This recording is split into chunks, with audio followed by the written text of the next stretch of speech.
I will restore unto you, said the Lord. This message by Brother William Marion Branham was preached on 9th August 1954 at Los Angeles, California, USA. खुदावंद फरमाता है, मैं तुम्हें बहाल करूँगा। ये पैगाम ब्रदर विलियम मैरियन ब्रैनम की जानब से 9 अगस्त 1954 को लॉस एंजलिस, कैलिफोर्निया, यूएसए में दिया गया। उन्होंने और उसकी बीवी ने उन रिकॉर्डिंग्स को लिया है। हम उनको लेकर दोबारा सुन सकते हैं कि उनमें दरअसल क्या बयान किया गया है। ये शख्स कई सालों से अंधा था। उसको 2 आदमी प्लेटफार्म पर लेकर आए। फिर रूहुल कुद्दस ने उसकी ज़िंदगी को मुझ पर ज़ाहिर करना शुरू कर दिया और उसके मुतल्लिक़ बताया कि उसने अपनी ज़िंदगी में क्या किया है। फिर मैंने उस शख्स को कहा कि वो मसीही नहीं है और ना ही उसने कभी इस बात का इकरार किया है। और फिर उसने रोना शुरू कर दिया और कहने लगा, ये सच है। और फिर उसने मसीह को अपना शख्सी निजात दहिंदा कबूल कर लिया। हमने उसकी आँखों पर अपने हाथ रखे और अपने प्यारे खुदावंद यीशु से उसकी शिफा की फरियाद की। और जब मैंने अपने हाथों को उसकी आँखों से हटाया तो उसकी आँखें बिल्कुल ठीक हो गई थी। वो बिल्कुल तंदुरुस्त हो गया। फिर थोड़ी देर के बाद मैंने एक नौजवान औरत को व्हील चेयर पर प्लेटफार्म से काफ़ी दूर लोगों के सरों से ऊपर बालकनी के फर्श पर बैठे देखा, जबकि वो दरमियानी उम्र की औरत थी, लेकिन वो काफ़ी उम्र सीधा लग रही थी। किस तरह वो खड़ी हो गई और उसने चलना शुरू कर दिया। खैर, मैंने इस बात का ऐलान किया था, जबकि ये एक रोया थी और इसे पूरा होना था। बेशक दोज़ख की जितनी मर्जी बदरूहें इसे रोकने की कोशिश कर लें, इसे पूरा ही होना था।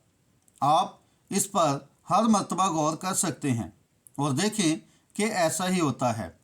मैंने कहा, यहाँ पर कोई व्हील चेयर पर बैठा है और वो जब एक नौजवान औरत थी तब से इस मर्ज में जकड़ी हुई थी, लेकिन अब वो शिफा पा चुकी थी, क्योंकि ये खुदावंद यूँ फरमाता है कि उठ खड़ी हो। जब कोई भी शख्स ना खड़ा हुआ तो मैंने सोचा कि बड़ी अजीब बात है। खैर, मैंने सोचा क्या मैं गलती पर हूँ। फिर मैंने दूसरे शख्स को पुकारा। फिर दूसरा शख्स आया, लेकिन रूहुल कुद्दस रोया में उस शख्स के मुतल्लिक़ ना बोला। मैंने फिर से इस पर गौर किया तो फिर वो औरत सामने आई। बिल्कुल उसी वक़्त वो औरत खुद ही चलती आई, जिस तरह रोया के मुताबिक था कि लोगों के सरों से ऊपर वो चलती आ रही थी।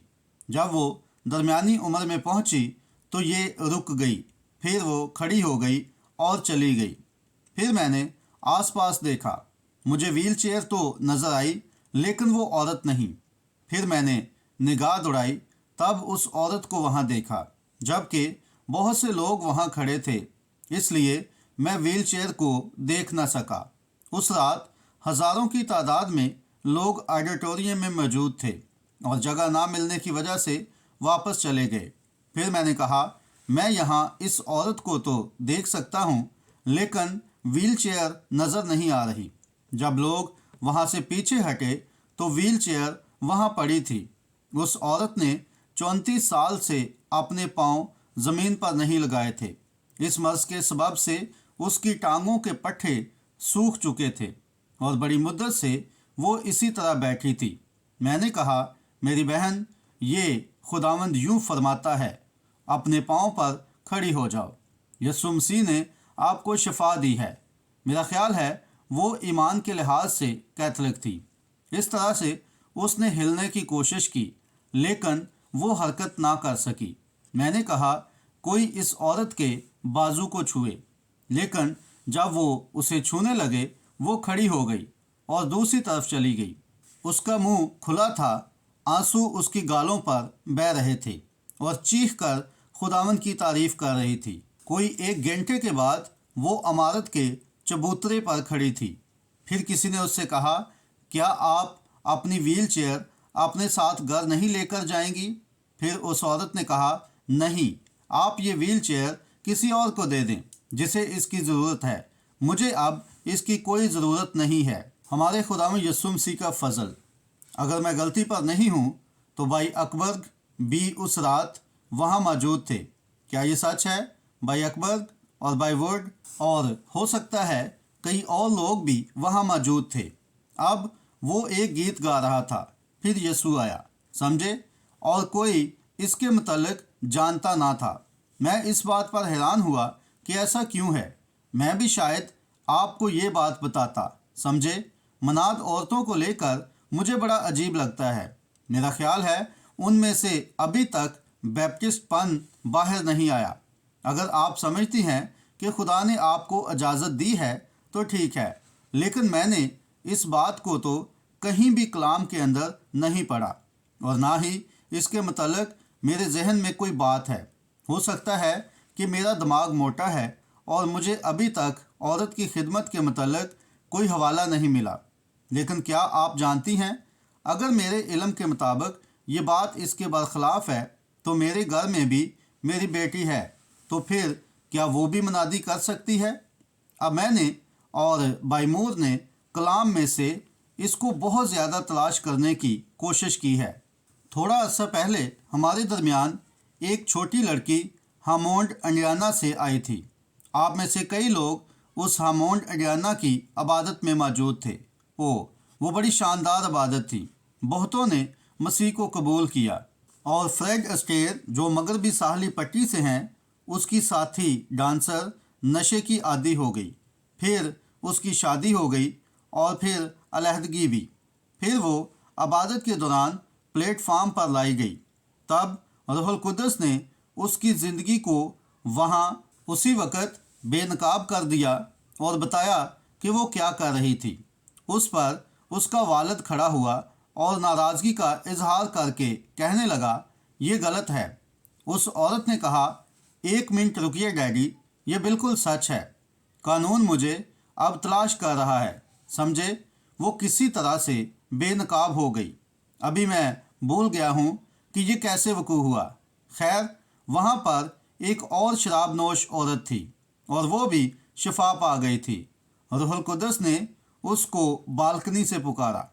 لیکن خیر، یہ بھی نشے کی عادی عورت، وہ کافی دیر سے نشہ لے رہی تھی، اور فریڈ اسٹیر کی ناچنے میں اس کی ساتھی ڈانسر تھی۔ وہ نشہ میں پڑ گئی تھی۔ پھر خداوند نے اسے بے نقاب کر دیا۔ پھر اس لڑکی نے توبہ کی اور اپنی زندگی خدا کو دے دی، اور میں سمجھتا ہوں کہ اب وہ بالکل ٹھیک ہے۔ پھر اس رات ایک اور لڑکی نے بھی اپنی گواہی پیش کی تھی، اور اس عظیم عبادت میں ایک رات جب میں باہر جا رہا تھا، وہ مجھے سڑک پر لے جا رہے تھے، اور میں نے کسی کو روتے ہوئے سنا۔ پیچھے والی سیٹ پر میری 8 سالہ بیٹی ربیکا بیٹھی ہوئی تھی۔ وہ بہت روحانی ہے۔ جب گھر میں لوگ انجیل کے بارے میں گفتگو کر رہے ہوتے ہیں تو وہ دوسرے کمرے میں دروازے کے پیچھے سن رہی ہوتی ہے۔ وہ مجھ سے ایسے سوالات کرتی ہے جن کے جواب میرے پاس بھی نہیں ہوتے، حالانکہ وہ بس 8 سال کی ہے۔ جب میں نے اسے روتے ہوئے سنا تو میں نے پوچھا، بیٹی کیا بات ہے؟ اس نے کہا، ڈیڈی، آج رات جب آپ جا رہے تھے تو آپ نے کہا تھا کہ جو لوگ شفا پانا چاہتے ہیں وہ اپنے ہاتھ بلند کریں۔ پھر وہ کہنے لگی، ایک غریب بوڑھی عورت جو اسٹریچر پر لیٹی ہوئی تھی، وہ کھڑی نہیں ہو سکتی تھی، لیکن اس نے اپنے ہاتھ اوپر کیے ہوئے تھے۔ پھر کہنے لگی، ڈیڈی آپ نے اسے نہیں دیکھا۔ میں نے کہا، بیٹی اس سے کوئی فرق نہیں پڑتا کہ میں نے دیکھا یا نہیں، اگر یسوع نے دیکھ لیا تو بس کافی ہے۔ لیکن وہ کہنے لگی، ڈیڈی میں جانتی ہوں، لیکن وہ چاہتی تھی کہ آپ اسے دیکھیں۔ پھر وہ اتنا روئی کہ ہم اسے مشکل سے سلا سکے۔ اگلی رات جیسے ہی میں پلپٹ پر گیا، وہاں 2 یا 3 لوگ پہلے سے موجود تھے۔ اچانک مجھے ایک اندرونی تحریک محسوس ہوئی۔ میں نے ادھر ادھر دیکھا تو ایک بوڑھی خاتون نظر آئی۔ روح القدس نے مجھے بتایا کہ وہ کتنے عرصے سے گنٹھیا آرتھرائٹس کی مریض تھی۔ وہ کہاں سے آئی تھی اور کیسے وہ ایک چلنے والی گاڑی رولنگ ویل کارٹ میں لائی گئی تھی، ना कि किसी कुर्सी पर। उसे सीधा लेटना पड़ता था। फिर रूहुल कुद्दस ने उसे फरमाया, अपने पाँव पर खड़ी हो जाओ, और वो शिफा पा गई। जब वो खड़ी हुई तो मेरी छोटी बेटी रेबेक्का उसके पीछे बैठी उसके लिए दुआ कर रही थी। यही था जो असल में मौजज़े का सबब बना। इसी तरह जिस लड़की को एक रात पहले शिफा मिली थी, मैं ये नहीं जानता था कि रेबेक्का भी वहाँ मौजूद थी, क्योंकि मैं इसे देख नहीं सकता था।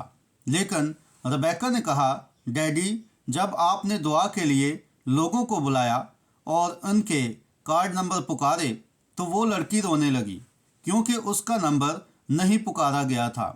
और रेबेक्का इसी कुर्सी के पीछे बैठी हुई उस लड़की के लिए दुआ कर रही थी कि खुदा इस बेचारी लड़की की मदद करे, और वहीं पर वो शिफा पा गई। मुझे ऐसे लग रहा है कि जैसे दुनिया में मुबल्लग औरतें होती हैं, मेरे ख़ानदान में भी है, और वो यहाँ पर मौजूद है। ठीक है, आज दोपहर मैं उम्मीद करता हूँ कि आप सब ठीक हैं।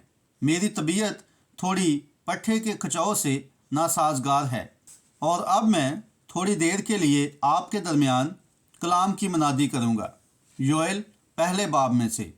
आप में से जिन लोगों ने इस हवाला पर निशान लगाया है, मैं योएल पहले और दूसरे बाब में से कुछ पढ़ना चाहूँगा। खुदावंद का कलाम जो योएल बिन फतूएल पर नाज़िल हुआ। ए बूढ़ो सुनो, ए ज़मीन के सब बाशिंदों कान लगाओ। क्या तुम्हारे या तुम्हारे बाप दादा के अयाम में कभी ऐसा हुआ?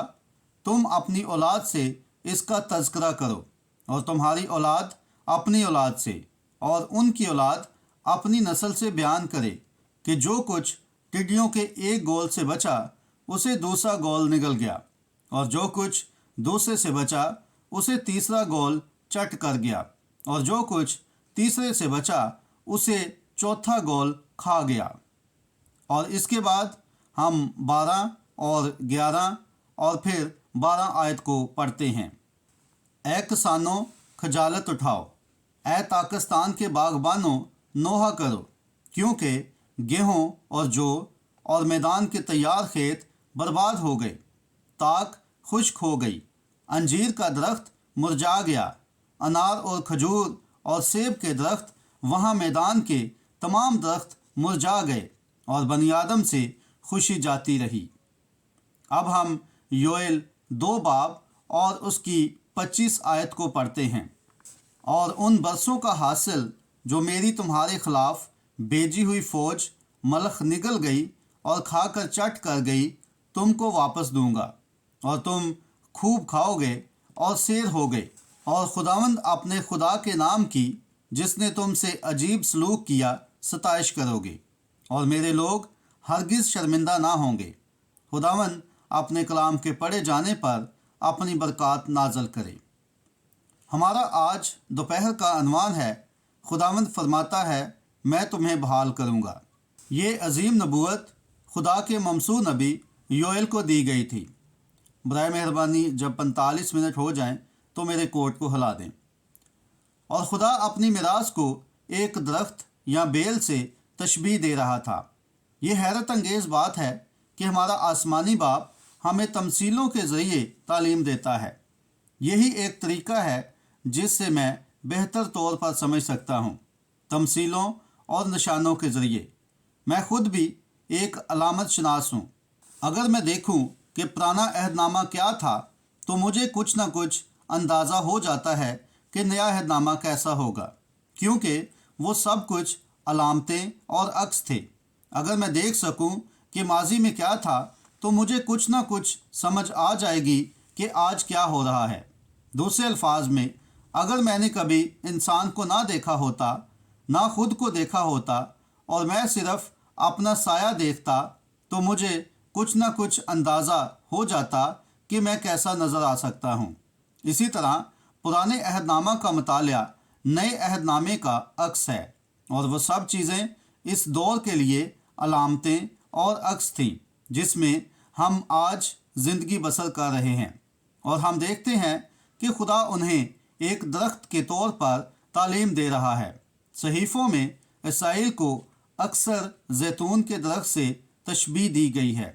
اور خدا کا درخت، میں سمجھتا ہوں کہ حزقیل کی کتاب میں خدا نے جنگلی اور مہذب درخت دونوں کا ذکر کیا، اور یہ بھی بیان کیا کہ کس طرح سینسر پائپ کے ذریعے دونوں درختوں سے تیل ایک شمعدان میں آ رہا تھا۔ اب چند لمحوں کے لیے اس بات کی بنیاد سمجھنے کے لیے میں یقین رکھتا ہوں کہ ہر چیز جو آج موجود ہے وہ پیدائش کی کتاب میں شروع ہوئی۔ لفظ پیدائش کا مطلب ہی آغاز ہے، اور آج زمین پر جتنے بھی عقائد اور فرقے موجود ہیں ان سب کی جڑیں پیدائش کی کتاب میں ملتی ہیں۔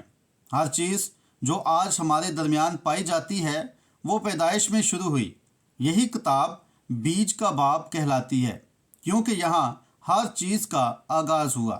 جب خدا آسمان میں کسی ستارے کے وجود میں آنے سے پہلے، آسمانوں میں روشنی کے ظاہر ہونے سے پہلے، یہ وہ حد ہے جہاں تک ہماری محدود عقل جا سکتی ہے، تب بھی خدا موجود تھا۔ ابدیت سے ابدیت تک پھیلی ہوئی اس عظیم وسعت میں خدا ہمیشہ سے تھا۔ پھر خدا میں سے لوگوس نکلا، جسے ہم یوں کہہ سکتے ہیں کہ ایک مقدس نور کی مانند جو تاریکی اور ابدیت سے باہر نکلا، جیسے کوئی بچہ اپنے باپ کے گھر کے سامنے کھیلتا ہو۔ اور اپنی لامحدود حکمت میں خدا نے آغاز ہی سے انجام کو دیکھ لیا تھا۔ پھر خدا نے کلام کیا اور فرمایا، ہو جا، اور کہیں دور آسمان میں ایک ایٹم پھٹا اور سورج وجود میں آ گیا۔ ارب سالوں کے بعد اس میں سے ایک ٹکڑا ٹوٹ کر باہر نکلا جو ایک ستارہ تھا، اور ہم نے اسے گرتے ہوئے دیکھا۔ یہ کئی ملین سال تک گرتا رہا، اور پھر اس نے اسے روک دیا۔ ایک اور ٹوٹا اور اس نے اسے بھی روک دیا۔ وہ کیا کر رہا تھا؟ وہ اپنی پہلی بائبل لکھ رہا تھا۔ ہمیں 3 بائبلیں دی گئی ہیں۔ ان میں سے پہلی آسمانوں میں زوڈیک ستاروں میں لکھی گئی۔ یہ کمواری ورگو سے شروع ہوتی ہے اور شیر ببر لیو دا لائن پر ختم ہوتی ہے، جو کہ یسوع مسیح کی پہلی آمد اور دوسری آمد کی تصویر ہے، جو مختلف زمانوں میں ظاہر ہوتی ہے۔ پھر ہم یہ دیکھتے ہیں کہ ہنوک نے ایک بائبل لکھی اور اسے مخروط پیرامڈ میں رکھا۔ تیسری بائبل کاغذ پر لکھی گئی۔ کلام میں ہر چیز تثلیث کی صورت میں نظر آتی ہے۔ مسیح کی 3 آمدیں ہیں۔ وہ پہلی بار اپنی دلہن کو چھڑانے کے لیے آیا، دوسری بار اپنی دلہن کو لینے کے لیے آئے گا، اور تیسری بار وہ اپنی دلہن کے ساتھ آئے گا۔ ہر چیز تثلیث میں چلتی ہے۔ بائبل میں 3 کی ترتیب۔ اب غور کریں، جب خدا نے تمام ستاروں اور آسمانی سیاروں کو تخلیق کیا تو میں دیکھ سکتا ہوں کہ یہ لوگوس دنیا کے اوپر آیا، اسے سورج کے گرد لایا اور اسے گھمانا شروع کیا۔ شمال سے بڑی برفانی چٹانیں نیچے آئیں جنہوں نے جنوبی کیلیفورنیا اور ٹیکساس کو تراشا اور میدان بنا دیے، اور جب دنیا وجود میں آ رہی تھی اب یہ سب پانی میں ڈوبا ہوا تھا، اور ہم اب پیدائش 1 میں ہیں۔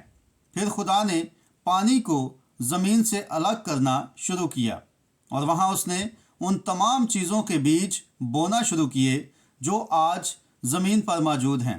یہ سب کچھ پیدائش سے نکلا۔ مثال کے طور پر کیتھولک چرچ وہ بھی پیدائش میں ظاہر ہوتا ہے۔ اب آپ میرے کیتھولک دوستو، کچھ لمحے پہلے میں نے ایک کے ساتھ ہاتھ ملایا تھا۔ میں آپ کی تنظیم کی بات بطور توہین نہیں کر رہا، بلکہ تھوڑی دیر کے بعد میں پروٹیسٹنٹ چرچ کی بھی بات کروں گا۔ اب غور کریں، کیتھولک چرچ بائبل میں پہلی بار پیدائش میں آیا۔ نمرود نے پہلا کیتھولک چرچ قائم کیا جو پہلی کلیسیا تھی۔ اسے پہلے جنت کے دروازے یا فردوس کہا جاتا تھا، پھر بابل، اور بعد میں افراتفری کہلایا۔ نمرود جو حام کا بیٹا تھا، اس نے بائبل کی سلطنت قائم کی، اور وہیں پہلی بار بت پرستی کا آغاز ہوا۔ اس نے دوسرے شہروں پر قبضہ کیا اور وہ بابل کو خراج ادا کرتے تھے۔ یہ بالکل آج کے حالات کی درست تصویر ہے۔ بابل کے آغاز پیدائش میں ظاہر ہوتا ہے۔ بابل بائبل کے درمیان میں دوبارہ آتا ہے اور بابل مکاشفہ میں یعنی زمانے کے اختتام پر بھی موجود ہے۔ دیکھیں، یہ پیدائش میں شروع ہوتا ہے، بائبل میں چلتا رہتا ہے اور مکاشفہ میں پہنچتا ہے۔ ہر چیز کی شروعات ہوتی ہے، فرقے شروع ہوتے ہیں اور خدا کی کلیسیا بھی پیدائش میں شروع ہوئی۔ کیا آپ اس پر ایمان رکھتے ہیں؟ اب غور سے دیکھیں جیسے جیسے ہم اس میں آگے بڑھتے ہیں۔ سب چیزوں کی ابتدا پیدائش کی کتاب سے ہوتی ہے، فرقے وجود میں آتے ہیں اور خدا کی کلیسیا کی ابتدا بھی پیدائش میں ہوئی۔ کیا آپ اس پر یقین رکھتے ہیں؟ اب غور سے دیکھیں جب ہم اس میں داخل ہوتے ہیں۔ آج ہم جن دو نکات پر بات کرنا چاہتے ہیں۔ اب یہ میرا نظریہ ہے کہ جب خدا نے انسان کو اپنی شبیہ پر بنایا تو وہ ایک روحانی انسان تھا، کیونکہ خدا خود ایک روح ہے اور جو لوگ اس کی عبادت کرتے ہیں انہیں روح اور سچائی سے عبادت کرنی چاہیے۔ پھر خدا نے انسان کو زمین کی مٹی سے بنایا۔ یہی وہ مقام ہے جہاں میری رائے میں نباتات کے ماہرین اور دیگر محققین اپنے وقت کے تعین میں الجھ جاتے ہیں۔ جب آپ یہ سمجھ جائیں کہ انسان جو اپنے 5 حواس کے ذریعے اپنی دنیاوی زندگی سے جڑا ہے وہ دراصل جانوروں کی مشابہت رکھتا ہے، نہ کہ خدا کی شبیہ پر ہے۔ جو انسان خدا کی شبیہ پر بنایا گیا تھا وہ ایک روحانی انسان تھا، اور پھر زمین پر کھیتی کرنے کے لیے کوئی انسان نہ تھا تو خدا نے اسے جانوروں جیسی جسمانی ساخت دی۔ ہو سکتا ہے کہ اس کا ہاتھ بندر کی طرح ہو اور اس کا پاؤں ریچھ کی طرح ہو، لیکن جانور اور انسان کے درمیان فرق یہ تھا کہ خدا نے انسان کو ایک زندہ جان بخشی، کیونکہ خدا کی روح اس میں تھی۔ اور پھر انسان کو بچانے کا واحد طریقہ یہ تھا کہ خدا خود انسان کی صورت میں دنیا میں آئے اور اسی جسم میں نجات عطا کرے جس میں وہ پہلے سزا یافتہ تھا۔ یہی وہ وقت تھا جب یسوع مسیح خدا کے بیٹے نے جسم اختیار کیا اور ہمارے درمیان سکونت پذیر ہوا۔ میں آدم اور حوا کو دیکھ سکتا ہوں اور میرے ذہن میں ایک نہایت نمایاں تصور آتا ہے۔ میرے سامعین، آپ غور سے سنیں۔ میں نے بعض یونانی فنکاروں کی بنائی ہوئی حوا کی تصویریں دیکھی ہیں جہاں اسے ایک بہت ہی بدصورت مخلوق کے طور پر دکھایا گیا ہے اور آدم کو بھی ایک عجیب و غریب شکل میں پیش کیا گیا ہے۔ یہ سراسر غلط تصور ہے، بالکل غلط۔ آدم ایک طاقتور، خوبصورت اور وجیحہ مرد تھا اور حوا زمین پر آنے والی سب سے حسین عورتوں میں سے ایک تھی۔ میں انہیں دیکھ سکتا ہوں جب خدا نے آدم کو جگایا اور وہ حوا کے ساتھ بیٹھا تھا۔ اس کی دلکش قامت، اس کے خوبصورت لمبے بال جو نیچے گر رہے تھے، اس کی نیلی آنکھیں جو آسمان کے ستاروں کی مانند چمک رہی تھی۔ اسے کسی قسم کے میک اپ، لپسٹک یا دیگر مصنوعی زیب و زینت کی ضرورت نہیں تھی۔ وہ ابتدا ہی سے خوبصورت تھی۔ یہی حقیقت ہے۔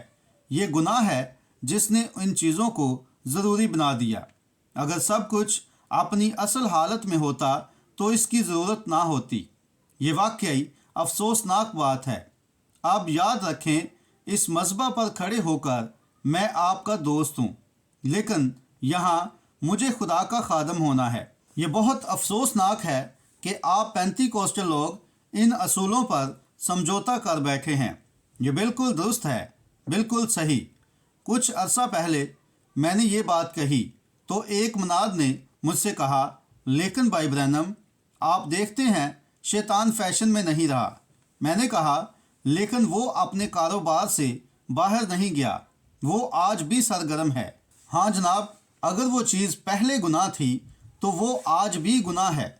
میری بہنوں سنیں، میں یہ بات مذاق کے طور پر نہیں کہہ رہا، کیونکہ میں مذبح پر کھڑے ہو کر مذاق پر یقین نہیں رکھتا، لیکن بائبل میں صرف ایک عورت تھی جس نے اپنا چہرہ رنگا، اور آپ اپنا چہرہ خدا سے ملاقات کے لیے نہیں رنگتی، बल्कि इंसान को मुतासर करने के लिए रंगती हैं। यही हकीकत है। और बाइबल में सिर्फ एक औरत थी जिसने अपने चेहरे पर मेकअप किया, और वो थी इजबल। बिल्कुल दुरुस्त। आप जानते हैं कि खुदा ने उसके साथ क्या किया? उसके जिस्म को कुत्तों के लिए खुराक बना दिया। तो अगर आप किसी औरत को ज़्यादा मेकअप के साथ देखें और वो खुद को मसीही कहे, तो इससे कहिए, सलाम हो मोहतरमा कुत्ते की खुराक। यही कुछ खुदा ने इजबल के साथ किया था, और यही नतीजा इसका हुआ। अब गुस्से में आकर उठकर बाहर मत जाइए, क्योंकि मैं जानता हूँ कि ये बातें आपको चुभ रही हैं। लेकिन भाई सुनो, आज हमें उसी कदीम खालस पौलुस के ज़माने जैसी बेदारी की ज़रूरत है, और हमें कलीसिया में दोबारा बाइबल की रूहुल कुद्दस वाली ज़िंदगी लाने की ज़रूरत है। यही वो चीज़ है जो हमें दोबारा असल राह पर वापस ला सकती है। और आप जानते हैं कि ये सच है। आज पेंतीकोस्टल कलीसिया को क्या मसला दरपेश है? हम हॉलीवुड के बहुत करीब हो गए हैं। हमारे पास ज़्यादातर हॉलीवुड की तर्ज की अंजील की मनादी है, बजाय उस पुराने रवायती अंदाज के जो अंदर तक उतर कर दिलों को पाक करता है, गुनाह को जलाकर ख़त्म कर देता है और मर्द और औरत को खुदा के साथ दुरुस्त ताल्लुक़ में लाता है। आप जानते हैं कि ये सच है। यही हकीकत है। मैं पुराने तर्ज का आदमी हूँ जो पुराने तर्ज के मज़हब को पसंद करता है। मैंने ये इसी तरीके से मज़हबा पर हासिल किया था, जहाँ कोई मेरी पीठ पर थपथपा रहा था, यहाँ तक कि मैं खुदा के हजूर टूट कर झुक गया।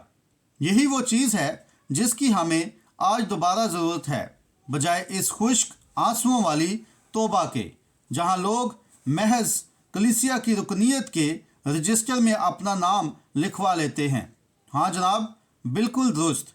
फिर जब मैं इन पुराने वक्तों में झांकता हूँ तो मैं देख सकता हूँ कि जब हवा अपनी मुकम्मल खूबसूरती में वहाँ बैठी थी, वो नहीं जानते थे कि गुनाह क्या होता है।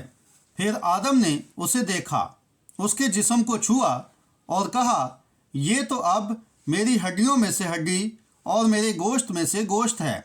उसने हवा का बाजू थामा और बाग में उसके साथ चलने लगा। हवाएं चलने लगीं और हवा ने कहा, ओ प्यारे, ये हवा। आदम ने कहा, अमन, और हवा रुक गई। लेकिन इंसान कहाँ गिर गया? हवा ने कहा, ओ आदम, अगर ये दरख्त यहाँ की बजाय वहाँ होता तो क्या ये ज़्यादा खूबसूरत ना लगता? तू उखड़ कर यहाँ जा गिर। और ऐसा ही हुआ। दूसरे आदम मसीह ने साबित किया कि ये मुमकिन है। आमीन। बिल्कुल दुरुस्त। उसने तमाम फितरत पर इख्तियार रखा। आदम को ज़मीन पर इख्तियार दिया गया था ताकि वो फितरत पर काबू रखे। और जब आदम दोबारा खुदा की तरफ से बहाल होगा जैसे कि होना चाहिए, और जब वो खुदा पर कामिल ईमान रखेगा, तो वो ये सब कुछ दोबारा कर सकेगा। आमीन। क्योंकि ये इख्तियार आदम के हाथ में रखा गया है। मसीह वो कड़ी था जिसने इंसान को दोबारा जोड़ दिया। फिर जब मैं देखता हूँ कि गुनाह आया, हम इस तफसील में नहीं जाएंगे कि वो कहाँ से आया। मेरे पास इस बारे में अपना अकीदा है और आपके पास अपना हो सकता है। लेकिन जैसे ही उन्होंने महसूस किया कि वो गुनाह कर चुके हैं, वो खुदा से जुदा हो गए। वो छुपने के लिए दरख्तों के पीछे चले गए। उन्होंने अंजीर के पत्तों से अपने लिए लुंगियाँ बनाईं। लेकिन जब खुदा से मुलाकात का वक़्त आया तो उन्हें एहसास हुआ कि वो पत्तों का लिबास कार आमद नहीं था। आज भी इंसान अपने खुद साख्ता मज़हब से ये समझेगा कि वो निजात पा सकता है, लेकिन आखिरकार इसे मालूम होगा कि ये काफ़ी नहीं। गुनाहों से पाक होने और एक नई मखलूक बनने के लिए सिर्फ यीशु मसीह का खून ही कफ़ारा बन सकता है। फिर मैं देखता हूँ कि जब वो बाहर निकले और हकीकत का सामना करने लगे तो उन्हें मालूम हुआ कि वो खुद को नहीं बचा सकते। खुदा ने पूछा, तुझे किसने बताया कि तू नंगा है? फिर वो एक दूसरे पर इल्ज़ाम डालने लगे। آدم نے کہا وہ عورت جسے تو نے مجھے دیا، اور عورت نے کہا سانپ نے مجھے بہکا دیا۔ پھر خدا نے چمڑے کو لیا۔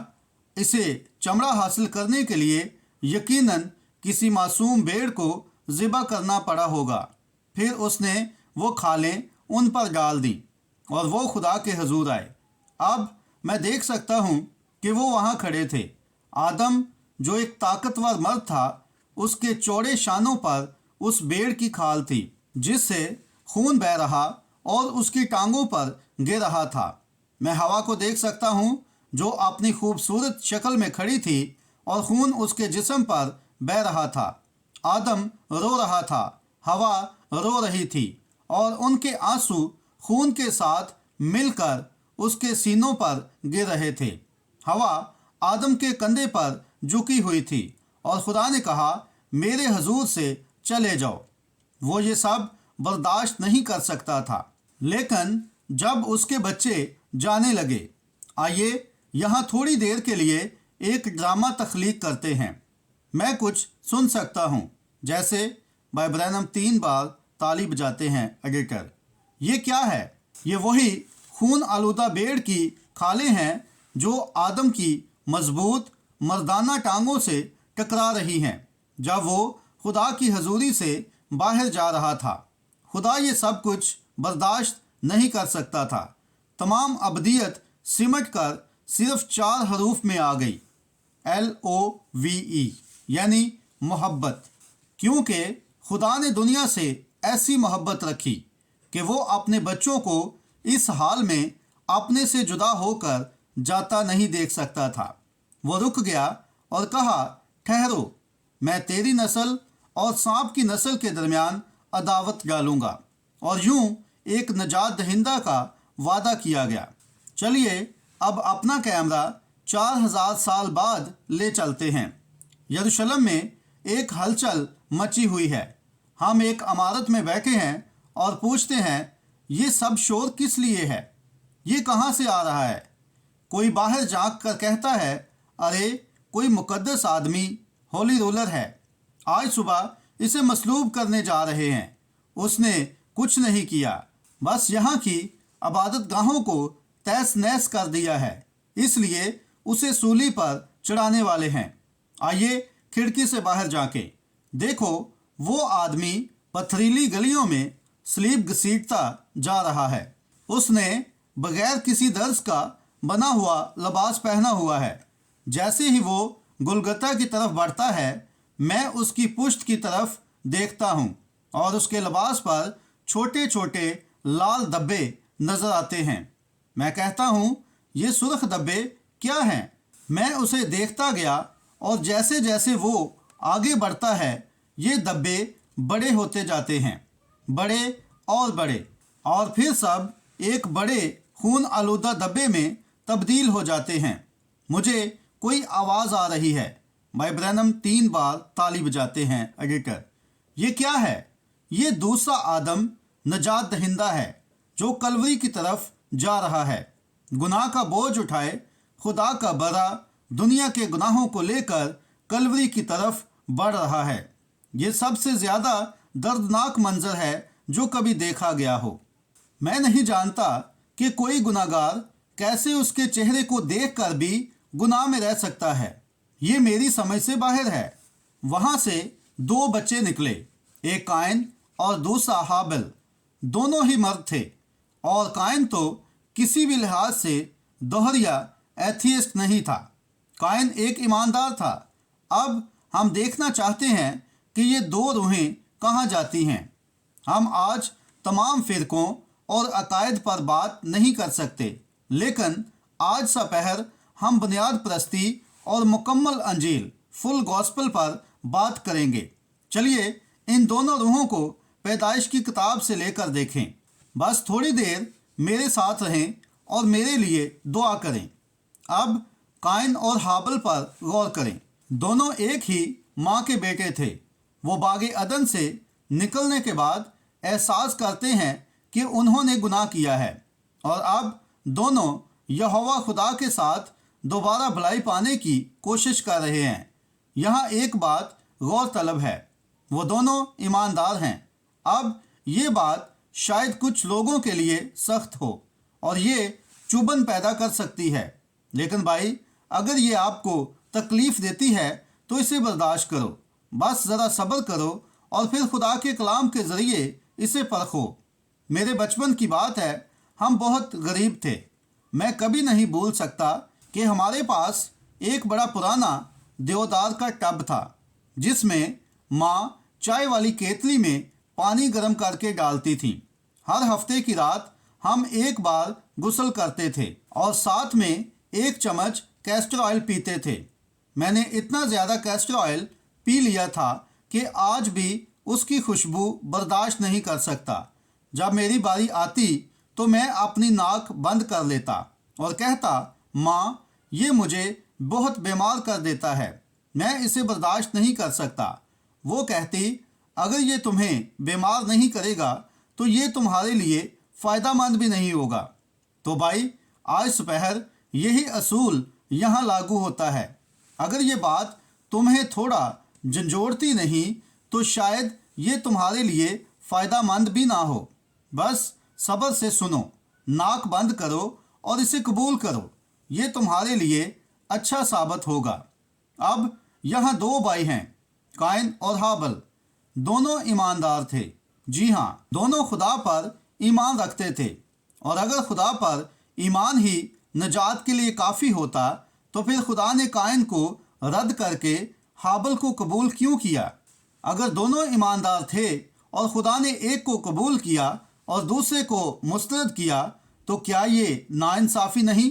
نہیں، کیونکہ صرف ایمان رکھنا کافی نہیں تھا۔ آج بھی کچھ لوگ کہتے ہیں بس تمہیں ایمان لانا ہے اور بس یہی کافی ہے۔ نہیں بھائی، یہ تو صرف شروعات ہے۔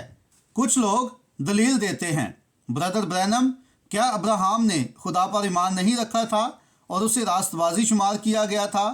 ہاں، یہ سچ ہے، ابراہام نے خدا پر ایمان رکھا، لیکن خدا نے اس کے ایمان کی تصدیق کے لیے ختنہ کا نشان دیا۔ یہ اس کے ایمان کی مہر تھی۔ اسی طرح آج ایک انسان خدا پر ابدیت کی زندگی کے لیے ایمان لا سکتا ہے اور خدا اسے روح القدس دیتا ہے جو اس کے ایمان کی تصدیق ہے۔ یہ بالکل سچ ہے، کیونکہ افسیوں 4:30 میں لکھا ہے، اور خدا کے پاک روح کو رنجیدہ نہ کرو جس سے تم پر مخلصی کے دن کے لیے مہر ہوئی۔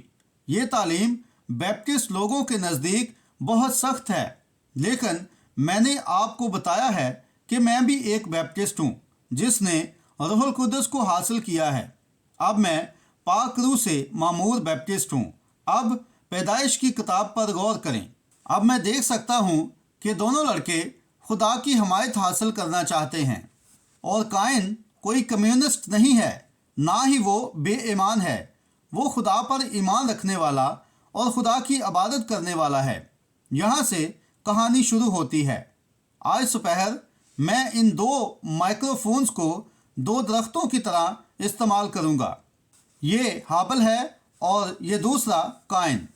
دونوں لڑکے خدا کے حضور باغ کے مشرقی کنارے پر آئے، کیونکہ یہ عدن کے مشرق میں تھا جہاں کروبی فرشتے اور شعلہ زن تلوار تھی، تاکہ لوگوں کو حیات کے درخت تک پہنچنے سے روکا جا سکے۔ اور جب یہ دونوں بھائی خدا کی عبادت کے لیے آئے تو کیا یہ سچ نہیں کہ دونوں نے خدا کی پرستش کی؟ بائبل کے عالموں، کیا ایسا نہیں ہے؟ دونوں بھائی عبادت کے لیے آئے اور دونوں نے قربان گاہ بنائی جو کہ ایک چرچ کے مترادف ہے۔ اگر چرچ میں شامل ہونا اور ایمان رکھنا ہی کافی ہوتا تو پھر دیکھیں، ٹھہرو ایک لمحے کے لیے، نہ صرف یہ بلکہ دونوں بھائیوں نے قربانی بھی پیش کی۔ کیا یہ صحیح ہے؟ دونوں نے قربانی دی۔ اگر چرچ کا رکن بننا، ایمان کا اعتراف کرنا اور قربانی پیش کرنا ہی سب کچھ ہوتا تو پھر تم کہیں نہیں پہنچے۔ یہ حقیقت ہے، آپ بہت بنیادی اصولوں پر چل سکتے ہو، لیکن اگر آپ آگے نہیں بڑھتے تو اس کا کوئی فائدہ نہیں۔ اب قائن چرچ سے منسلک تھا، اس نے ایمان کا اقرار کیا، وہ خدا پر یقین رکھتا تھا، وہ کوئی ریاکار نہیں تھا، وہ واقعی خدا پر یقین رکھتا تھا۔ اس نے خدا کی عبادت کی اور اس کا چرچ میں ایک مقام تھا، ایک قربان گاہ تھی۔ اس نے قربانی پیش کی، دعا کی اور اپنا اعتراف کیا۔ بھائی، اگر یہ آج کے دور کے ایک اچھے چرچ ممبر کی تعریف پر پورا نہیں اترتا تو میں نہیں جانتا کہ اور کیا ہوگا۔ لیکن یہ کافی نہیں تھا۔ ہابل نے بھی وہی کیا، لیکن پھر بھی خدا نے ہابل کی قربانی کو قبول کیا اور قائن کی قربانی کو رد کر دیا۔ کیوں؟ کیونکہ ہابل کے پاس انعام کی امید تھی، کیونکہ ہابل کو روحانی مکاشفہ حاصل تھا، یعنی خدا کی مرضی کا حقیقی ادراک۔ اور مسیحیوں، جب تک تمہیں روحانی مکاشفہ حاصل نہیں ہوتا، تم ہمیشہ ان لوگوں کو مذہبی جنونی کہتے رہو گے۔ یہی سچ ہے جب تک تمہارے پاس، دیکھو، زندہ خدا کی پوری کلیسیا روح کے ذریعے کلام کے مکاشفہ پر قائم ہے۔ جب یسوع پہاڑ سے نیچے آیا تو اس نے فرمایا، لوگ ابن آدم کو کیا کہتے ہیں؟ کسی نے کہا، آپ یہ ہیں، آپ وہ ہیں، ایک نبی ہیں، وغیرہ۔ پھر یسوع نے پوچھا، لیکن تم کیا کہتے ہو؟ پطرس نے جواب دیا، تو زندہ خدا کا بیٹا مسیح ہے۔ تب یسوع نے فرمایا، مبارک ہے تو شمعون بریونا، کیونکہ کسی سیمنری نے تجھے یہ نہیں سکھایا، یہ درست ہے، بلکہ میرے آسمانی باپ نے تجھ پر یہ ظاہر کیا ہے۔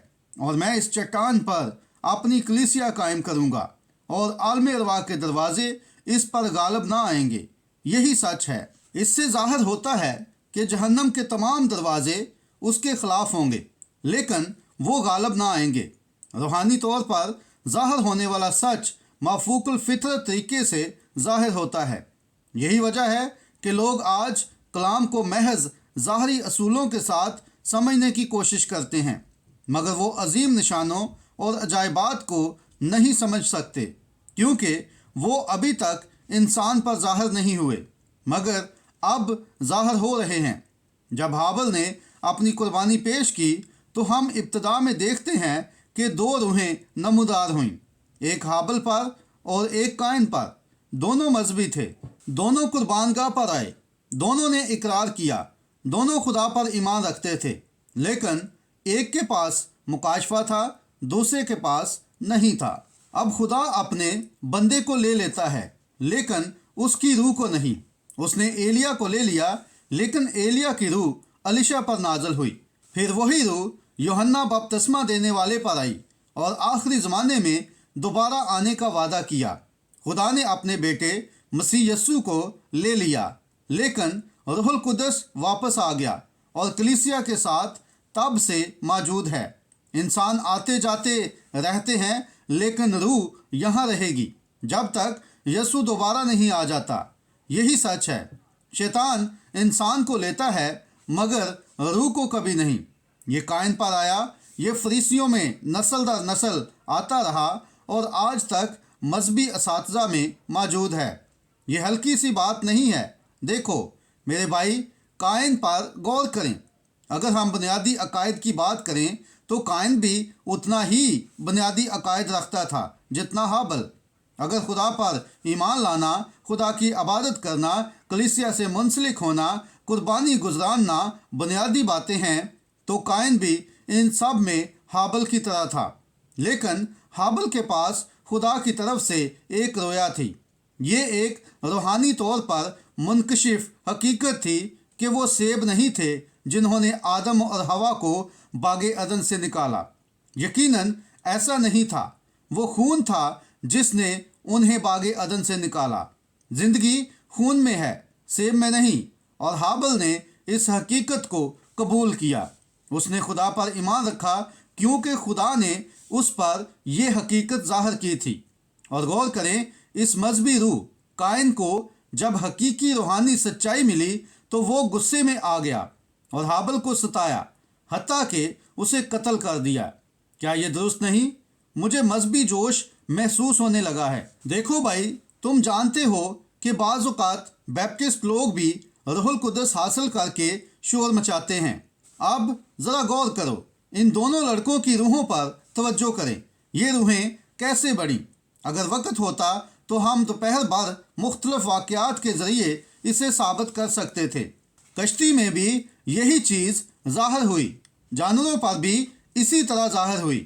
وہاں کوا تھا اور وہاں فاختہ بھی تھا۔ جتنی پرواز فاختہ کرتا ہے وہ کوا بھی کر سکتا ہے، وہ بھی فاختہ کی طرح فضا میں چکر لگا سکتا ہے، لیکن جب انہیں آزاد کر کے دیکھیں تو کوا مردہ چیزیں کھاتا ہے مگر فاختہ نہیں کھا سکتی، کیونکہ اس میں پتا گال بلیڈر نہیں ہوتا ہے، وہ ہضم نہیں کر سکتی تھی۔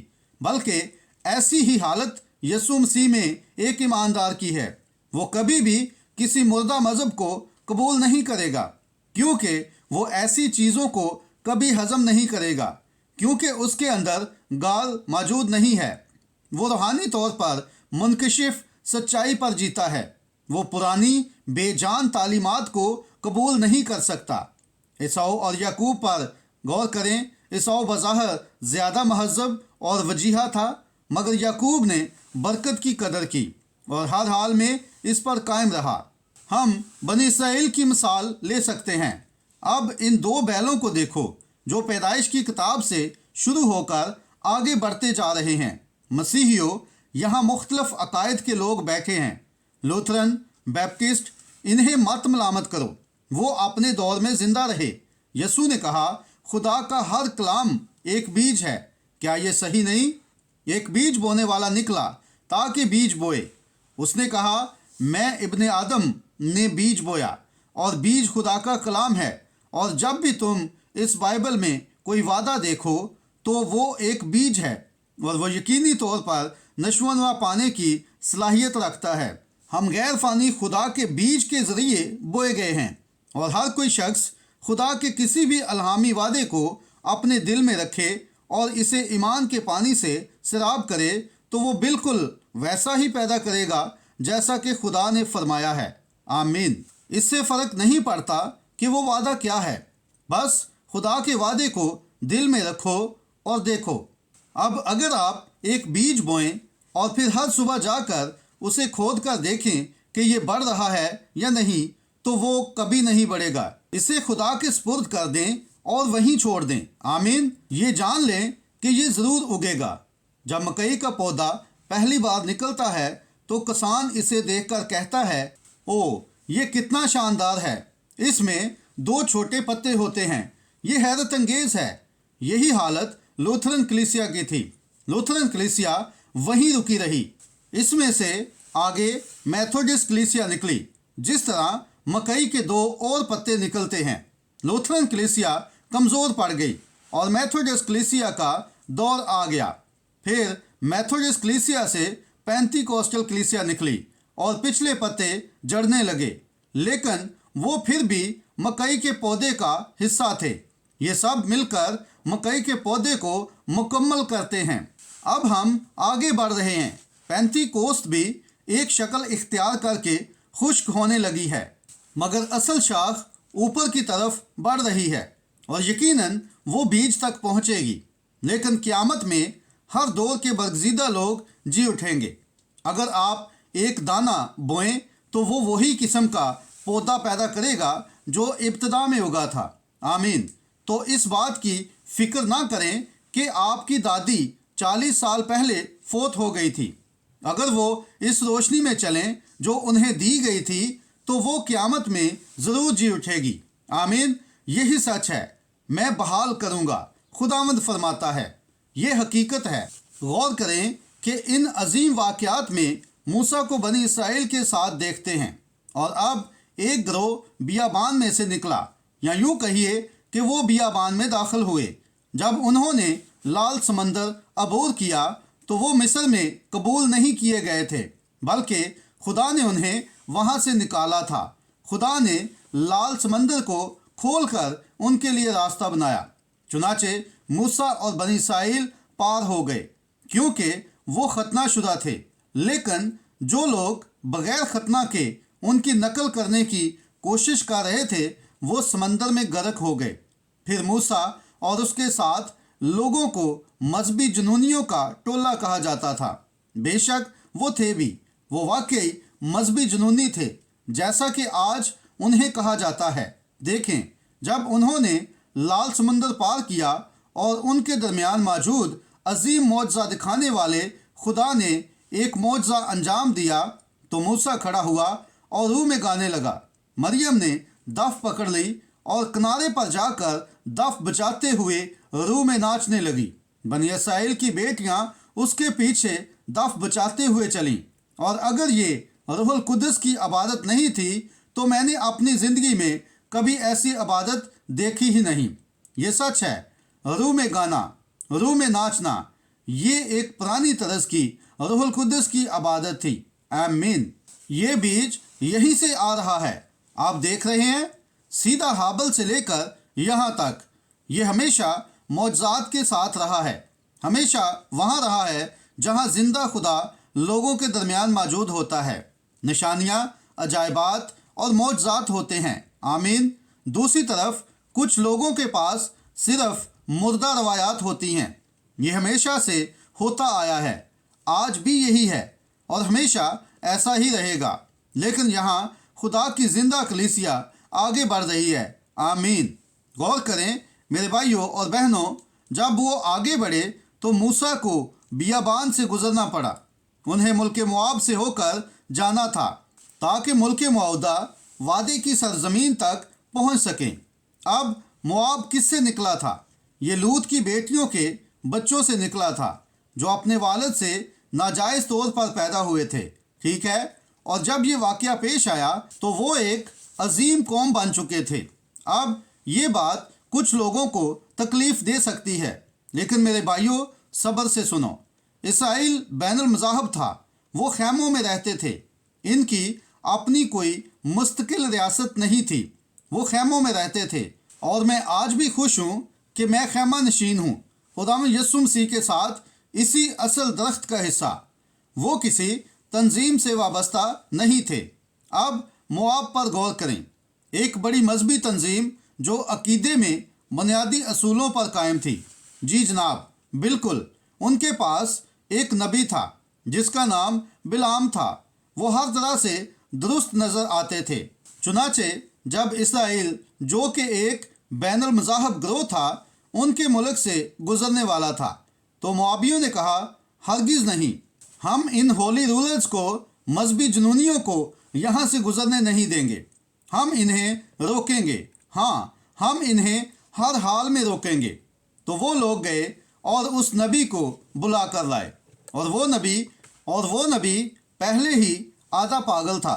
तब खुदा ने एक गधी के ज़रिए गैर ज़बान में इससे कलाम किया ताकि इसे रोके। यकीनन हमारे अंदर कम अज़ कम एक गधी जितनी समझ होनी चाहिए। यही सच है। चुनाचे गधी ने बिलाम को मलामत की, मगर फिर भी वो बाज ना आया और कहने लगा, मुझे तुम्हारी ज़ुबानों में बोलने की कोई परवाह नहीं। वो फिर भी आगे बढ़ता गया क्योंकि वो पैसे का लालची था। वो नीचे जाना चाहता था और बड़े लोगों के साथ जुड़ने का ख्वाहिशमंद था। और जब वो वहाँ पहुँचा ताकि इसराइल पर लानत करे, क्या आप तसव्वुर कर सकते हैं कि एक भाई दूसरे भाई पर लानत करने की कोशिश कर रहा हो? मगर क्यों वो ऐसा कर रहा था? अब ज़रा गौर करें, बिलाम का नज़रिया उतना ही बुनियादी था जितना काइन का था, या जितना आज के किसी भी बुनियादी अकीदे वाले फंडामेंटलिस्ट का होता है। वो मजहबी था। मुआबी किसी बुत परस्त खुदा की इबादत नहीं करते थे, बल्कि वो आसमान के खुदावंद की इबादत करते थे। जब बिलाम वहाँ पहुँचा तो उसने कहा, मेरे लिए 7 कुर्बान गाहें बनाओ। ये खुदा के कामल अदद 7 की अलामत थी और हर एक कुर्बान गाह पर एक पाक कुर्बानी चढ़ाओ। ये वही कुर्बानी थी जो इसराइल में भी दी जा रही थी। इसके अलावा गौर करें, हर कुर्बान गाह पर एक मेंढा भी चढ़ाओ। ये खुदावंद यीशु मसीह के आने की लामत थी। अब ज़रा कुर्बान गाह पर गौर करें, देखें कि ये आदमी बिलाम कितने बुनियादी अकायद रखता था। उसने इसराइल में होली रूलर्स, मजहबी जुनूनी के साथ बिल्कुल वैसी ही 7 कुर्बान गाहें बनाई जैसे वहाँ बनाई गई थी। यहाँ 7 कुर्बान गाहें थीं, वहाँ भी 7 कुर्बान गाहें थीं। यहाँ 7 बैल कुर्बान किए गए, वहाँ भी 7 बैल, यहाँ 7 मेंढे चढ़ाए गए, वहाँ भी 7 मेंढे। दोनों एक ही खुदा का इकरार कर रहे थे। अगर खुदा का म्यार सिर्फ बुनियादी अकायद पर होना होता तो दोनों बिल्कुल बराबर होते। लेकिन फ़र्क क्या था? फ़र्क ये था कि एक के पास महज रसूमात थी, जबकि इसराइल खुदा की तस्दीक शुदा कौम थी जिसके साथ निशानात और अजायबात थे। उनके साथ आग का स्तून था जो खुदा की हजूरी की अलामत था। उनके पास पीतल का सांप था। उनके पास अलाही शफा के प्रोग्राम थे। उनके दरमियान कुदरत के मज़ाहरे, निशानात और अजायबात और मौजज़ात थे। वो मुआबी भी बुनियादी अकायद रखते थे, लेकिन इसराइली बुनियादी अकायद से बढ़कर दोनों एक ही तालीमात पर थे। लेकिन खुदा इस ग्रोह की तस्दीक निशानियों और अजायबात से कर रहा था। खुदा हमेशा ऐसा ही करता आया है और वो आज भी यही कर रहा है। इसी वजह से मैं बैप्टिस्ट फ़िरके को छोड़कर होली रूलर बन गया। बिल्कुल यही वजह थी। मैंने निशानियाँ देखी, मैंने खुदा को काम करते देखा। मैं बैप्टिस्ट कलीसिया के ख़िलाफ़ नहीं, हकीकत यही है कि मैंने वहाँ भी ये चीज़ देखी।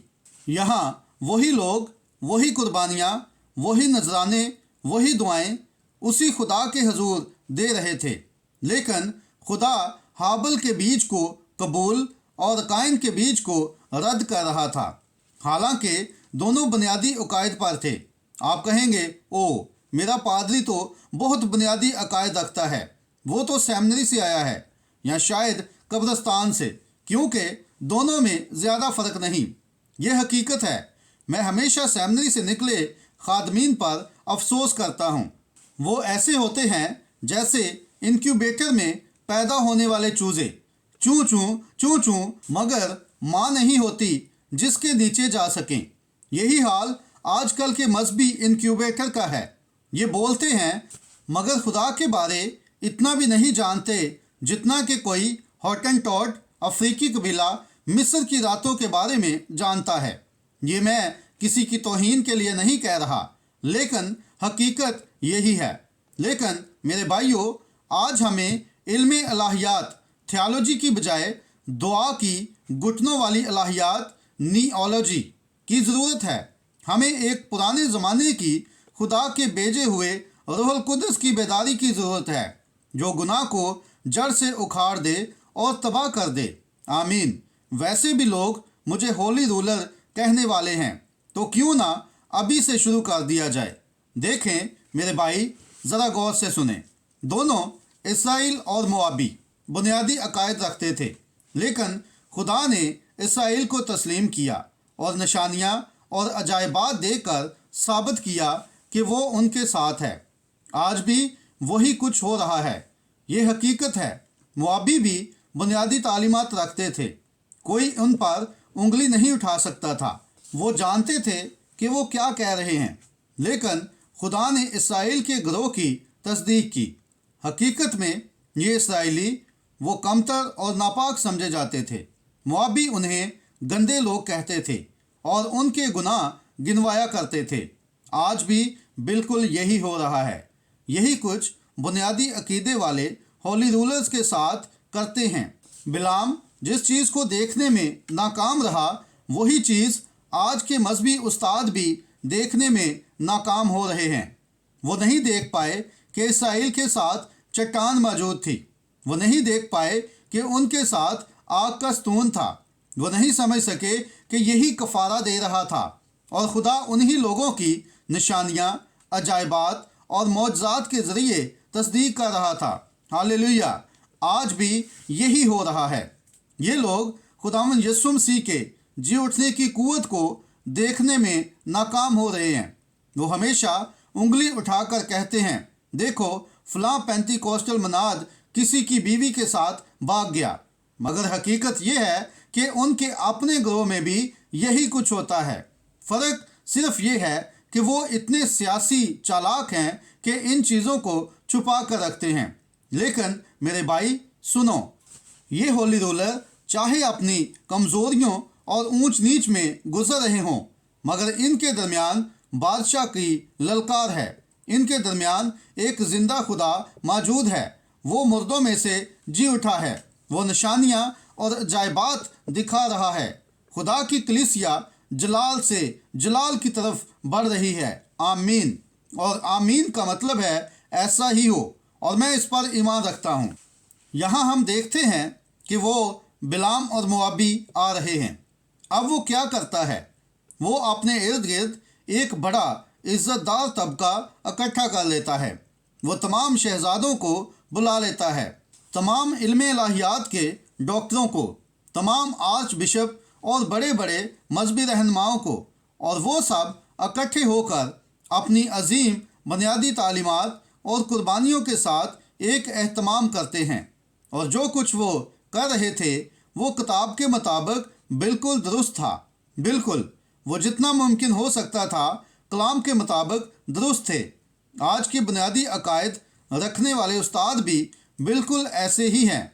वो कहते हैं, मैं यीशु मसीह की मौत, दफन होने, जी उठने, आसमान पर चढ़ने और दोबारा आने पर ईमान रखता हूँ।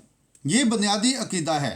लेकिन जब बात आती है निशानियों, अजायबात, गैर ज़बानें बोलने और इलाही शफा की, तो वो कहते हैं ये सब हॉली रूलर मजहबी जुनूनियों का काम है, इसे ख़त्म करो। मगर मेरे भाई, ये खुदा की हजूरी है। ये खुदा अपने लोगों के दरमियान मौजूद है, अपनी कलीसिया में अपने जी उठने की तस्दीक कर रहा है। ये रूह कहाँ से शुरू हुई? दोनों रूहों का आगाज़ बागे अदन से हुआ। ये दोनों बेलें हैं जो बढ़ती चली जा रही हैं। ये ऊपर बढ़ रही हैं और एक वक्त आएगा कि ये बादलों से भी बुलंद हो जाएंगी और फिर यीशु वापस आएगा। अब गौर करें, ये दोनों रूहें इतनी करीब होंगी कि अगर मुमकिन होता तो बरगजीदों को भी गुमराह कर लें, लेकिन रूह से बड़े लोग ही रूह को पहचान सकते हैं। यही फ़र्क है। दोनों ग्रोह बुनियादी तौर पर एक जैसे नज़र आते हैं, मगर खुदा की रूह वाले ही असल में सच्चाई को पहचान सकते हैं। अब मोआब को देखें। वो अपनी कुर्बानियाँ चढ़ाता है। वो 7 बैल और 7 मेंढे पेश करता है और वो सब जलती कुर्बानगाह के इर्द गिर्द खड़े होकर दुआएं मांग रहे हैं। वो खुदा से कह रहे हैं, ऐ खुदा, इन होली रूलर्स मजहबी जुनूनियों को यहाँ से निकाल दे। ये यहाँ बहुत ज़्यादा परेशानी पैदा कर रहे हैं। ये हमारे मजहबी इत्तेहाद को बिगाड़ रहे हैं। ओ, अगर रोक सकते हो तो रोक लो। तुम ये नहीं कर सकते। खुदा ने इसे ठहराया है और वही इसे पूरा करेगा। वो वादा शुदा सरजमीन की तरफ जा रहे हैं। हालेलुया। उनके पास खुदा का वादा है और वो वहाँ पहुँच कर रहेंगे। देखो, वो आगे बढ़ रहे हैं, चढ़ते जा रहे हैं। वो वहाँ पहुँचता है और एक अजीम बुनियादी उस्ताद से मिलता है। वो नीचे आकर कुर्बानी पेश करता है और कहता है, अब मैं खुदा से मुलाकात करने जा रहा हूँ। लेकिन देखो वो कैसे रियाकारों जैसे काम कर रहे थे। उन्होंने क्या किया? अब खुदा ने सिर्फ बनी इसराइल का आखिरी किनारा, पिछला हिस्सा, सबसे निचला और छोटा सा हिस्सा उसे दिखाया। और मैं आज सोचता हूँ, अगर वो लोग तुमसे बात कर रहे होते और कहते, ये पेंतीकोस्टल लोग देखो उन्होंने क्या किया, उन्होंने क्या किया, तो वो तुम्हें सिर्फ मनफी पहलू दिखा रहे होते, बस बुरे हिस्से पर रोशनी डाल रहे होते। लेकिन हकीकत ये है कि यीशु मसीह इनके दरमियान मौजूद है। निशानात और मौजज़े भी हैं। खुदा इनकी तस्दीक कर रहा है कि वो उनके साथ है। चुनाचे बनी इसराइल नीचे वादी में खुले मैदान में एक छोटा सा बिखरा हुआ ग्रोह था। फिर क्या होता है? वो लोग बिलाम को कहते हैं, देखो हम एक अजीम और शानदार कौम हैं, हम तुम पर ईमान रखते हैं, तुम्हारे कलाम और अकीदे को मानते हैं।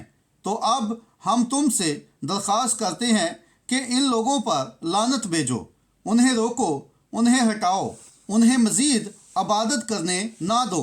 वहाँ वो शोर शराबा, चीखो पुकार, रूह में गीत गाना, दफ बजाना, ये सब कुछ, ये सब देखकर हमें तो गिन आती है। वो रूह मरी नहीं है। वो लोग तो मर गए, लेकिन वही रूह آج بھی دوسروں میں زندہ ہے، اور یہ روح بھی مری نہیں ہے بلکہ اب بھی لوگوں پر نازل ہو رہی ہے اور جلال تک رہے گی۔ یہ سچ ہے کیونکہ یہ روح آخر تک ہر وقت کوشش کرتی رہے گی کہ راستہ کو روکا جا سکے۔ اب غور کریں آگے کیا ہوتا ہے۔ نبی آگے بڑھا اور خدا نے اس سے ملاقات کی۔ خدا نے کہا، واپس جاؤ اور وہی کہو جو میں تمہارے منہ میں ڈالوں گا، اس کے سوا کچھ مت کہنا۔ وہ واپس گیا اور بجائے یہ کہنے کے کہ خدا نے اسے آخری کنارے سے دیکھا، اس نے کہا، میں نے اسے پہاڑی چوٹیوں سے دیکھا اور میں یعقوب میں کوئی بدی نہیں پاتا۔ آمین۔ اس کی نگاہ چڑیا پر بھی ہے اور میں جانتا ہوں کہ وہ مجھ پر بھی نظر رکھے ہوئے ہے۔ وہ تمہیں دیکھ رہا ہے، اور جب تک تم مسیح یسوع میں ہو اور خدا کی قدرت تمہارے ذریعے کام کر رہی ہے تو تمہیں اس بات کی پرواہ کیوں ہو کہ دنیا کیا کہتی ہے۔ خدا تمہیں یسوع مسیح کے ذریعے دیکھ رہا ہے، تمہارے اقرار ایمان کے ذریعے، نہ کہ دنیا کی نگاہ سے۔ وہ روح کیسے آگے بڑھتی ہے، بس ایک لمحہ جیسے جیسے وہ آگے بڑھتے گئے وہی روح بھی آگے بڑھتی گئی اور آگے جا کر فریسیوں میں ظاہر ہوئی۔ پھر یسوع مسیح آ گیا۔ یہ فریسی بھی جتنے ممکن ہو سکتے تھے بنیادی عقائد پر مضبوطی سے قائم تھے۔ وہ نبیوں کی تعلیمات اور شریعت پر کھڑے تھے، اور یہاں یسوع آیا اور ان کی عبادت گاہوں کو تہس نہس کر دیا۔ او میرے خدا! یسوع نے انہیں خوب چیلنج دیا۔ انہوں نے کہا، یہ کیسی بات ہے، ایسے آدمی کو ختم کر دو۔ وہ بھی یہوہ کی عبادت کر رہے تھے اور یسوع بھی، مگر فرق یہ تھا کہ خدا نے یسوع مسیح کو نشانوں اور عجائبات کے ذریعے سچائی کی تصدیق دی۔ اعمال 2 میں پطرس نے کہا، اے بنی اسرائیل کے لوگوں، اس یسوع کو خدا نے تمہارے سامنے نشانوں، عجائبات اور معجزات کے ذریعے ثابت کر دیا، اور ان سب کے ذریعے خدا نے اسے منظور کیا۔ پطرس نے ان یہودیوں سے کہا، کیا تم نہیں دیکھ سکتے کہ یہ وہی سلسلہ ہے جو عدن سے چلا آ رہا ہے؟ کیا تم نہیں دیکھ سکتے کہ خدا ان کے ساتھ تھا نشانوں اور معجزات کے ذریعے جو اس نے تمہارے درمیان کیے، اور تم خود اس کے گواہ ہو؟ لیکن وہ کہنے لگے، ہم تو کاہن ہیں، ہم تو دیندار لوگ ہیں، ہم یہوہ سے محبت کرتے ہیں اور ہمارے پاس شریعت بھی ہے۔ پطرس نے کہا، مجھے معلوم ہے، لیکن کیا تم نہیں دیکھ سکتے کہ خدا کس کی تصدیق کر رہا تھا؟ انہوں نے کہا، ہم تو جانتے ہیں کہ وہ ناجائز بچہ تھا۔ کیا تم نہیں دیکھتے کہ خدا خود اس کی تصدیق کر رہا تھا؟ وہ بس سمجھ نہیں پائے۔ بس یہی مسئلہ تھا۔ آمین۔ خدا ثابت کر رہا تھا کہ یہی اس کی حقیقی بیل ہے جو آگے بڑھ رہی ہے، اور جب وہ چلا گیا تو شاگردوں نے وہی کام کیے جو یسوع نے کیے تھے۔ پھر عظیم رسول مقدس پالوس نے پیشگوئی کی کہ آخری دنوں میں تیموتھیوس 3 میں، لیکن یہ جان رکھ کہ اخیر زمانہ میں برے دن آئیں گے، کیونکہ آدمی خود غرض، مغرور، شیخی باز، خدا کی نسبت عیش و عشرت کو زیادہ دوست رکھنے والے ہوں گے۔ آپ کہیں گے، بھائی برینم، یہ کمیونسٹ لوگوں کی بات ہو رہی ہے۔ او نہیں، یہ تو بنیاد پرستوں کی بات ہو رہی ہے۔ ہاں جناب، یہی بنیاد پرست ہیں جو خود پسند، مغرور، عیاشی کے دل دادا، خدا سے زیادہ دنیا سے محبت کرنے والے۔ وہ دینداری کی وجہ تو رکھیں گے مگر اس کے اثر کو قبول نہ کریں گے۔ ایسوں سے بھی کنارہ کرنا۔ آمین۔ اور کلام کہتا ہے، ایسے لوگوں سے بچو۔ روح القدس نے عقاب کی نگاہ سے اس دور کو پہلے ہی دیکھ لیا تھا۔ ہاللیلویا۔ او اب تو میں خود کو دگنا طاقتور محسوس کر رہا ہوں۔ دیکھو، خدا کی عقابی نگاہ نے پہلے ہی اسے دیکھ لیا تھا، اور اس نے پالوس کو یہ کہہ کر آگاہ کر دیا تھا کہ آخری زمانے میں یہ بنیاد پرست بہت زیادہ مذہبی ہوں گے، خدا پرستی کے ہر قسم کے طریقے اپنائیں گے، مگر خدا کی قدرت کا انکار کریں گے۔ وہ قدرت جو روح القدس کے ذریعے نشانوں اور عجائبات کے ساتھ خدا کے خیمے میں ظاہر ہوئی ہے۔ پینتی کوست والو، اس چیز کو کبھی مت کھونا۔ اگر تم نے یہ کھو دیا تو یاد رکھو तुम यकीनी तौर पर खुदा को भी खो दोगे। इसी पर कायम रहो। और अगर कोई बुनियाद परस्त आज यहाँ मौजूद है तो जल्दी से इस खुश्क दरख्त से छलांग लगाकर इधर आ जाओ। हाँ बिल्कुल, ओ मेरे खुदाया, ये कितनी अजीम बात होगी। अब हम आखिरी ज़माना में ज़िंदगी गुजार रहे हैं। कुछ अरसा पहले मैं ब्रिटिश कोलंबिया में शिकार पर गया था। वहाँ मैं एक बूढ़े ग्रेजली रीछ का पीछा कर रहा था ताकि इसकी कुछ तस्वीरें ले सकूं, लेकिन इसे मेरा ये शौक़ बिल्कुल पसंद नहीं आया। मैं इसे मारना नहीं चाहता था, बस कुछ तस्वीर लेना चाहता था, मगर मैं इसी चक्कर में असल रास्ते से भटक गया और मैं खो गया। अगर आपके पास छठी हिस्स ना हो तो बेहतर है कि आपको अपना रास्ता अच्छी तरह मालूम हो, क्योंकि वहाँ कोई सड़क नहीं थी। हम वहाँ 1100 मील अंदर एक ऐसी जगह थे जहाँ पक्की सड़क का नामो निशान तक ना था। ये तकरीबन 2 साल पहले की बात है, और जब मैं वापस आ रहा था तो अंधेरा हो गया। बादल भी कुछ ज़्यादा थे और कुछ देर बाद हटने लगे। मैं एक ऐसी सड़क से गुजरा जो जली हुई थी। शायद कुछ लोग जानते हों कि जली हुई सड़क क्या होती है। ये वो जगह होती है जहां आग लग चुकी हो, दरख्त जल चुके हों, उनकी छाल झुलस चुकी हो और सब कुछ वीरान सा लग रहा हो। ये एक पहाड़ी के किनारे था और चांद चमक रहा था। जैसे ही बादल हटे हवा तेज़ हो गई और मैं बता नहीं सकता, वो जगह दुनिया की सबसे डरावनी जगह लग रही थी। वो लंबे सूखे जले हुए दरख्त ऐसे नज़र आ रहे थे जैसे पुराने कब्र के कतबे। मैंने अपने घोड़े को बांधा और नीचे उतरा और सोचा ये कैसी जगह है। फिर अचानक हवा के झोंके इन बड़े सूखे दरख्तों से टकराकर एक अजीब आवाज़ पैदा कर रहे थे। ओ मेरे खुदाया, ये जगह कितनी डरावनी लग रही थी। मैंने खुद से कहा, ये आखिर क्या है। कुछ देर बाद हवा फिर चली और उस दरख्त से एक और खौफनाक आवाज़ आने लगी। मैंने सोचा मैं इसे समझ नहीं पा रहा। ऐ खुदावन, तू क्यों चाहता है कि मैं यहाँ रुकूं? अजीब बात यह थी कि मेरा दिल चाह रहा था कि मैं ज़ोर से ललकारूं, मगर मुझे समझ नहीं आ रही थी कि आखिर इस कब्रिस्तान जैसी जगह पर चिल्लाने की क्या वजह हो सकती है। ये बड़े बड़े दरख्त कभी बहुत शानदार हुआ करते थे, लेकिन अब ये सिर्फ बेजान, छाल से महरूम, जल कर सूखे हुए तने बन चुके हैं। फिर मुझे ख्याल आया, ओ अब मैं समझ गया, ये तो कभी बड़ी बड़ी कलीसियाएँ थीं, लेकिन अब कुछ भी नहीं बचा। मुझे याद आया कि योएल नबी ने कहा था, जो टिड्डी पामरवम छोड़ गया इसे टिड्डी दल कैटरपिलर खा गया, और जो टिड्डी दल छोड़ गया उसे टिड्डी लोक्टस खा गई। जो मेथोडिस्ट कलीसिया ने छोड़ा उसे बैप्टिस्ट ने खा लिया, जो बैप्टिस्ट वालों ने छोड़ा उसे पेंतीकोस्टल वालों ने खा लिया। नतीजा क्या निकला? दरख्त मर गया। यही मसला है, दरख्त में ज़िंदगी बाकी नहीं रही। यही सच है।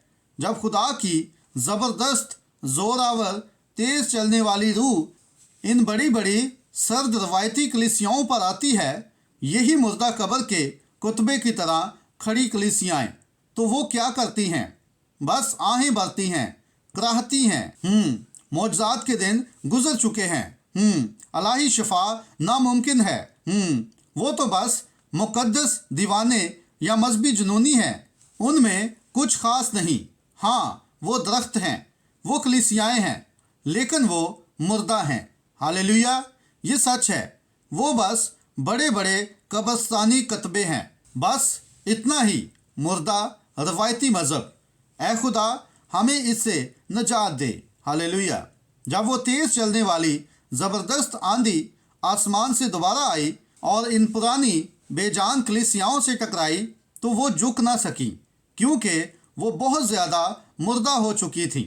यही रूहुल कुद्दस जब आज इन पुरानी रवायती कलीसियाओं पर आती हैं, तो पेंतीकोस वाले भी यही कहते हैं, ओ अगर हम यहाँ बेदारी लेकर आए तो प्रेस्बिटेरियन हमें कलीसिया से निकाल देंगे। ओ क्या खौफनाक सूरत हाल है। खुदावन हम पर रहम फरमा। जिंदगी इस दरख्त से जल चुकी है। अकायद और तंजीमों ने खुदा के दरख्त को जला दिया है। मैंने सोचा ये कितनी भयानक जगह है। वो कहते हैं कि मौजज़ात के दिन गुजर चुके हैं, हम अब इस पर ईमान नहीं रखते, जबकि रूहुल कुदस अभी भी अपने आप को अमारत में अंडेर रहा है। जी हाँ, मैंने कहा, खुदावन इस सब का क्या मतलब है? फिर मेरे जहन में योएल नबी की पेशगोई आई। उसने यही कुछ देखा था। उसने देखा था कि खुदा के दरख्त तबाह हो गए हैं। इन पर टिड्डियों ने हमला कर दिया है। जो कुछ टिड्डियों के एक गोल से बचा उसे दूसरा गोल निगल गया, और जो कुछ दूसरे से बचा उसे तीसरा गोल चट कर गया, और जो कुछ तीसरे से बचा उसे चौथा गोल खा गया। सब कुछ तबाह हो गया, दरख्त मर गया, लेकिन इसका पुराना तना अभी भी खड़ा था। जैसे कि बाइबल में लिखा है कि वो दीनदारी की वजह तो रखेंगे मगर उसके असर को कबूल ना करेंगे। मैंने कहा, हाँ, दरख्त तो खड़ा है, लेकिन अब क्या होगा? लेकिन फिर खुदा ने फरमाया, मगर मैं बहाल करूँगा। खुदावंद फरमाता है, आमीन। फिर मैंने सोचा, खुदावंद तू ये तेज़ हवा क्यों भेज रहा है? और तब मैंने कुछ अजीब देखा। पुराने जले हुए दरख्तों के नीचे ज़मीन के करीब छोटे छोटे नए दरख्त उग रहे थे। ये इसी नस्ल के दरख्त थे, लेकिन नए थे। उन पर छाल थी, पत्ते थे, और सबसे बढ़कर उनमें ज़िंदगी थी। जब भी हवा इन पर आती तो वो खुशी से झूमने लगते। मैंने कहा, बस यही असल बात है। मैं बहाल करूँगा, खुदावंद फरमाता है। मैं बहाल करूँगा उन तमाम दिनों को जो टिड्डी ने तबाह किए। मैं वो तमाम बरकतें बहाल करूँगा जो लूथरन के पास थीं, जो बैप्टिस्ट वालों के पास थीं, जो मैथोडिस्ट के पास थीं। मैं बहाल करूँगा, खुदावंद फरमाता है। हालेलुया। अब एक ऐसा दरख्त उग रहा है जो सख्त और बेजान नहीं, बल्कि रूहुल कुदस इस पर बरसता है तो वो झूम जाता है। वो लचकदार है। हाँ, हम अभी नौमौलूद हो सकते हैं, मगर हम लचकदार हैं भाई। हालेलुया। हम अलाहियात के बड़े बड़े डॉक्टर्स नहीं। हमारे पास रवायती अकायद की सारी इस्तिलाहें नहीं, लेकिन हम इतने सादा ज़रूर हैं कि खुदा की कुदरत के आगे झुक सकें। हम रूहुल कुदस में खुशी से झूम सकें, और यही आज के दौर में सबसे ज़्यादा ज़रूरी है। खुदा का एक हकीकी पुराने ज़माने जैसी रूहानी इबादत होनी चाहिए जो सारी दुनिया में एक ताज़ा लहर की तरह बह जाए। आमीन। मैंने सोचा, खुदावंद वाकई तू बहाल करेगा। खुदावंद फरमाता है। मगर फिर मैंने कहा, खुदावंद तू इन दरख्तों को झंझोड़ क्यों रहा है?